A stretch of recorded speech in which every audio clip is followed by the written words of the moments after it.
sense we use trauma in a particular way, which means the perception that you could be about to die. You may be injured and live through that event, or you may not be injured at all. So we would distinguish this from other kinds of upsetting things that could happen in the workplace. The kind of response that people typically have is a period of distress and perhaps difficulty sleeping, feeling emotionally fragile, and most people, up to 80% of people, then would progressively get better from the end of about week 2 after the event onwards.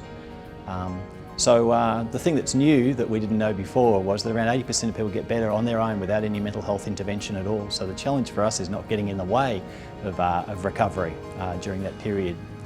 Workplace systems of supports are much better than they used to be because people are much more alert to the mental health consequences of injury and traumatic events like this.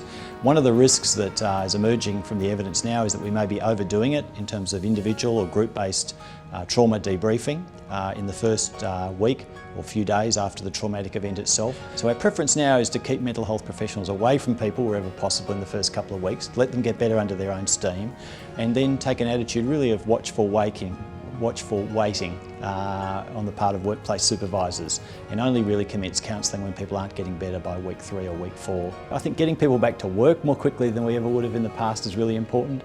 It is still quite a common thing that occurs that general practitioners will write a sick certificate for someone for a 2 or 3 week period, which is really a no-no in terms of getting people back into recovery quite quickly. So the expectation should be return to work as soon as possible, and in many cases that can mean within a day or 2 of the traumatic event occurring itself. Now, that may sound insensitive, and there might be some necessity to redesign the workplace slightly so the person isn't confronted quite so much with some aspects of the workplace that are particularly distressing for them, but getting them back to some form of work early in the piece seems to be really important.